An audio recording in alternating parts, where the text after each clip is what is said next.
দেশে কথা বলার স্বাধীনতা নেই বলে অভিযোগ করেছেন বিশিষ্টজনরা। তাদের মতে বেনজিরের ক্ষমতার কারণে সংবাদ প্রকাশে ভয় পেত গণমাধ্যম। রাজধানীতে 6 পত্রিকাকে newspaper owners association of Bangladesh নোয়াবের সম্মাননা অনুষ্ঠানে এসব বলেন তারা। রাজধানীর গুলশান ক্লাবে দ্য ক্রিস্টাল প্যালেস হলে 25 বছর পেরোনো দুটি 50 বছরের বেশি সময় পার করে আসা 4টি সংবাদপত্রকে নোয়াবের সম্মাননা প্রদান অনুষ্ঠান।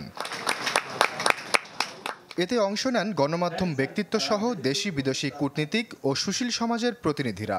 এতে বক্তাদের বক্তব্যে উঠে আসে সাবেক আইজিপি বেনজির আহমেদ প্রসঙ্গ। বলেন, বেনজিরের ক্ষমতার কারণেই তার বিরুদ্ধে সে সময় গণমাধ্যম খবর প্রকাশ করতে ভয় পেত। দেশে কথা বলার স্বাধীনতা নেই বলেও অভিযোগ করেন তারা। আমরা কিন্তু এই যে আইজিপি বেনজিরের তার যে কুকর্ম আমরা কিন্তু মিডিয়াতে জানতাম, কিন্তু রিপোর্ট করতে সাহস পাইনি। আপনি হয়তো কিছু করতেন না, সরকার হয়তো কিছু করতো না, বাট ওই ধরনের একটা পাওয়ারফুল আইজিপি সে তো একটা সাংবাদিকদের কি না করতে পারতো।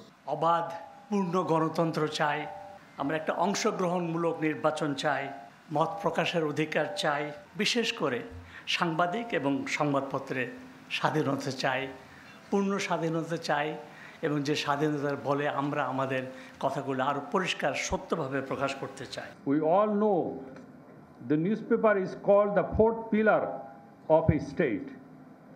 For specific roles and importance, it is considered as such.